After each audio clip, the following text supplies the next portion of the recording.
All right, what's up, ladies and gentlemen? It's 24th. I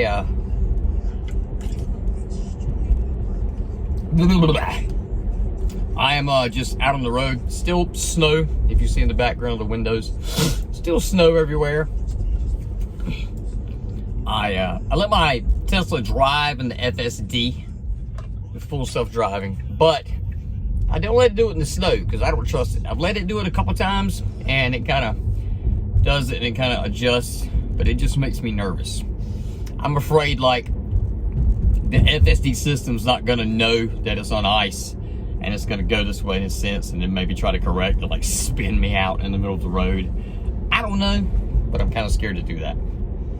But if you notice, this is a badass white jacket I got. I bought this thing a couple of years back. I've never worn it.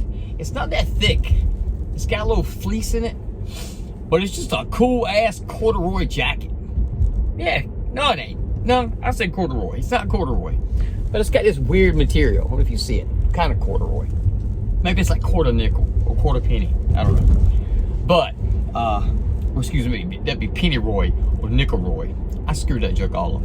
But anyway, I decided I'd wear it out today. I noticed in my videos I'm wearing a black jacket all the time because, you know, I wear black a lot. They say black makes you look thin, and due to my overweightness, it's a joke. I'm joking because everybody always says, Michael, you're bones. What's wrong with you? You don't eat and do nothing. I'm like, yeah, that's because my mind burns calories up trying to make it work and get through this gravy molasses train of time, space, reality. As I mentioned, when I'm doing stuff and trying to get through the world, I feel like you know, in like the Flash movies where he's like running and slow, you know, he's going super fast and then you slow down and he's like running, you're seeing people move. Like that's how I feel trying to get through the world. It's like at the grocery store when I'm trying to get through to the line. I feel like the speed I move, you know, going to grab stuff up, snack, going in this aisle, blah, blah, blah. I feel like everybody else in the store is just like this, like, honey, do you want some more jelly rolls? And I'm just like, look, I just need to get right. I gotta get right there. And they're like, oh. Excuse me, baby, get off the car and let the man by. And I'm just like, oh my, it's like trying to push through time, space, reality. It's so slow. Everybody talks about how fast I walk, which is a negative thing because I just feel like I need to walk. Sometimes I ask my damn self, I'm like, why are you walking so fast? You know, why do you like doing things in the house, trying to feed the dog, trying to wash the dishes, trying to get dishes out, trying to load, you know, clothes, wash clothes, stuff like that. I'm just running 100 miles an hour. And sometimes I'm just like, why don't you just grab the stuff and just put it in? But I'm like, I don't know, maybe I feel short on time. I ain't gonna lie. Like since the heart attack, I do feel more, how do I say this? I am more aware, or I feel more aware that the clock is ticking for, you know, bye-bye time. Or as you all like to call, death. I mean, that's what it is, but, yeah, I'm a little bit more aware of that now.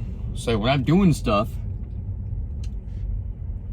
and I'm trying to accomplish things, I'm calling clients, and I'm sending them emails, and I'm waiting for them to get back to start a project. And like, I feel like I'm just like, email them, send.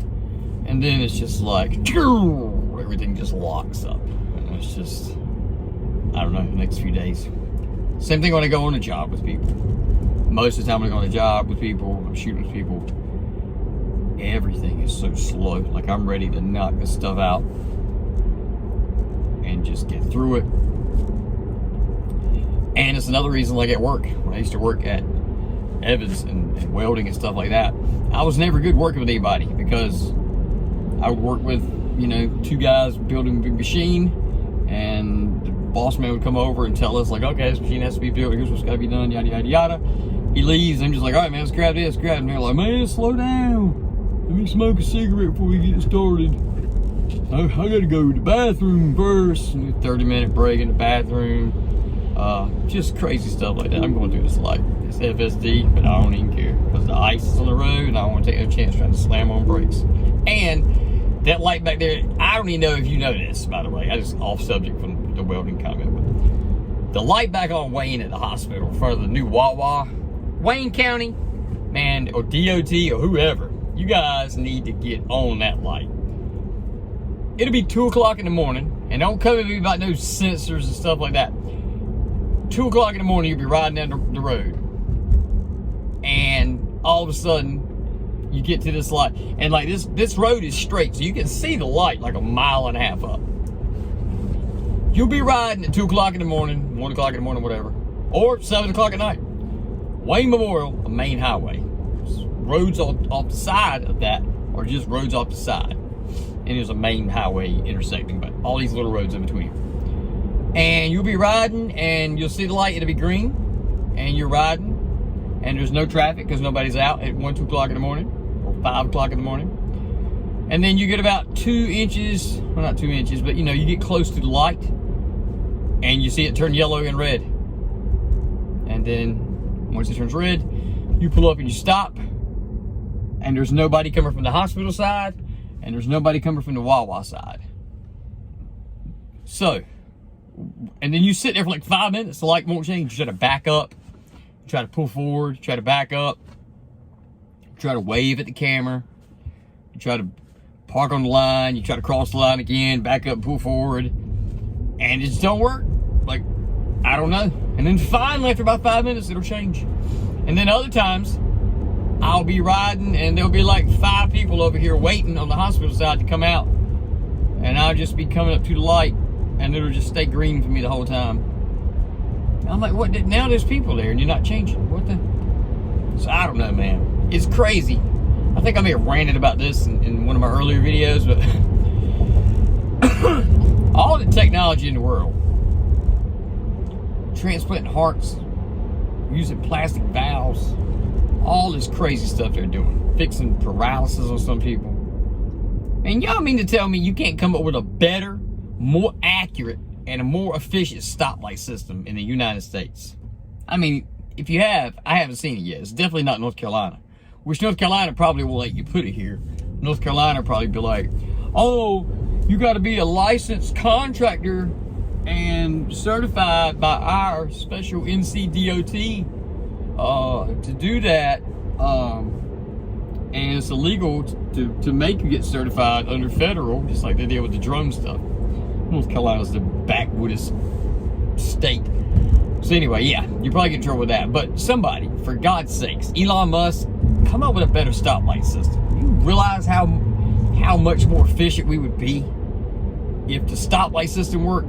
How many times I come up and there's nobody waiting on the roads intersecting into the road I'm coming on, and drive up and the light just turns green. I mean, it turns green on their side and turns red for me. And I'm just sitting there like, what?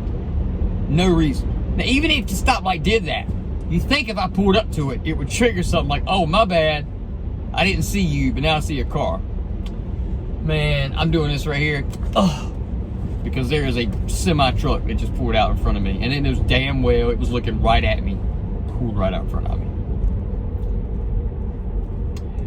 All the people driving the semis that complain about all the cars and stuff like that. Man, these cars pull over and, you know, blah, blah, blah, this is something. Man, like, y'all, most of y'all are the biggest a-holes on the road I've ever seen. Most of y'all pull right out in front of everybody because you know nobody's going to ram into your semi-truck. But you pull right out in front of me just like that guy did. So I don't know if y'all are jaded or whatever, but most of y'all act like a bunch of pricks. So it ain't the car people. I mean, I'm sure you're running through some car a-holes too, but it ain't me. I gotta back up. Well, hell, I might as well ride behind it. I already got a busted windshield, so I was gonna say I gotta back up and ride behind it because there's rocks coming out of this dump truck or whatever kind of truck this is that just pulled out in front of me. But so I gotta get home now. I'm a little bit later than I said I was, but I gotta call this girl named Alexis about a job. They just put up 5 guys. Aspen Dental, a bunch of places out of Berkeley. Berkeley is right in the line with the takeoff zone for Seymour Johnson Air Force Base. It's a Class D air zone. So I've got to go home and look at that, see what the airspace is, see if I can get it approved. And I think they may want to move forward, which is good because I charged them on the proposal. I charged them quite a bit for the jobs. It's like 7 of them. So that'll be good for me. Hopefully this lady's serious and she won't take me being a few minutes late, which I told her within an hour, so I'm right at the hour, just a touch over maybe. But go and call her. And also, I'm going to try to reach back out to the lady Kitty at Greenville at their marketing center, well, the marketing company that's doing the work for the golf course, because it's in a Class E2 airspace.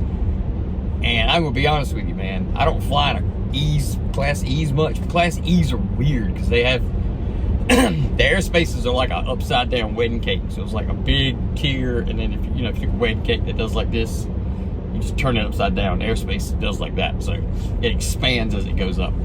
But the E2 space, there's like a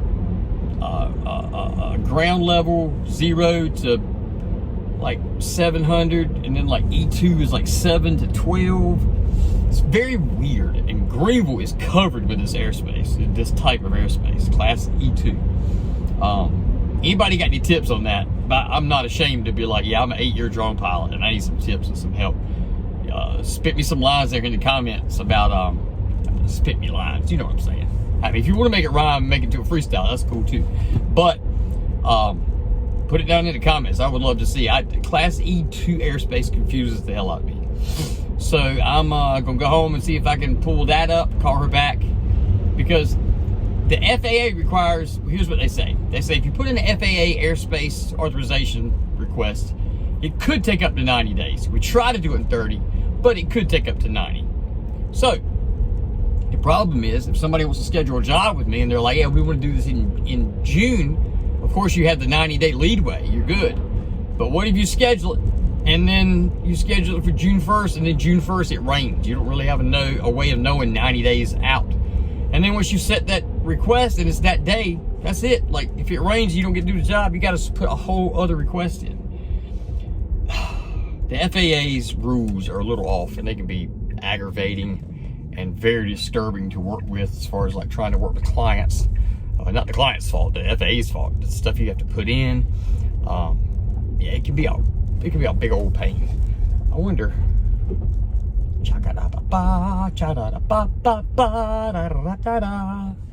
Let's see what's going on. Oh yeah, this is my. See if my watch will let me. Yeah, it won't let me disarm the house. It won't let me disarm the house, but I can change it on my app.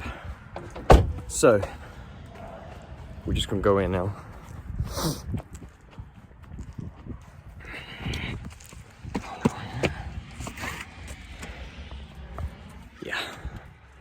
Yeah, we can see the dogs. All right.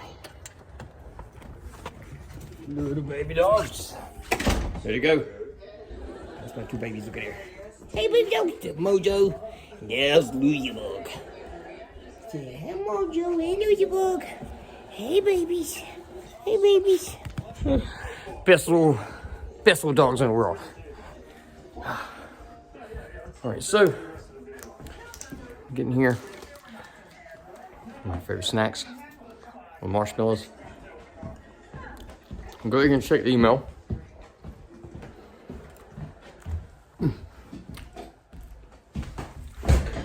Welcome to my office. Oh! Your ass just did a somersault. Sugar boom. All right, of course nobody's emailed back. But I try to get up here and make a post on Instagram ever so often. But I'm kind of running into just circling back around because I've about posted all the videos that I have.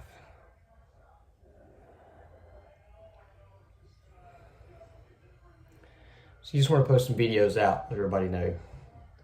You just want to stay fresh in everybody's mind. That's what I try to do anyway. Try to stay fresh in everybody's mind. And a lot of times I'll do this and I'll post, and when I post, I'll get a call soon afterwards or something like that. Did get a job today doing Aspen Dental and Five Guys up here in Berkeley. So that's good. Still not enough though. Still no retainers. I didn't get to do any cold calling today, but I did send a few emails out to a few people. Like past clients or clients who have contacted me before, but they never closed or anything like that. So, man, that's pretty. Oh, that's a pretty old bridge. Just posted some content on Instagram, trying to stay busy on the gram. I've never done much on Instagram. I don't know why. I know it's a popular platform, but I myself have never done much work on it. But I'm trying to get better at that. Trying to get better at that, trying to get better at Facebook and everything else. But I got a lot of real estate, not many. Oh yeah. Oh yeah, a lot of many. So I got a lot of real estate, and I got a lot of business commercials too. But I just want to run in loops with it, you know. But anyway, so I'm gonna peace out for today. Getting ready to have Friday tomorrow, and then Saturday, Sunday, and then I'm guessing I'm gonna have my teeth surgery Monday. The weather shut them down, so unless I get a call tomorrow saying that we're gonna postpone it, we'll see. I'll be up here tomorrow talking about it. So, all right, guys, peace out.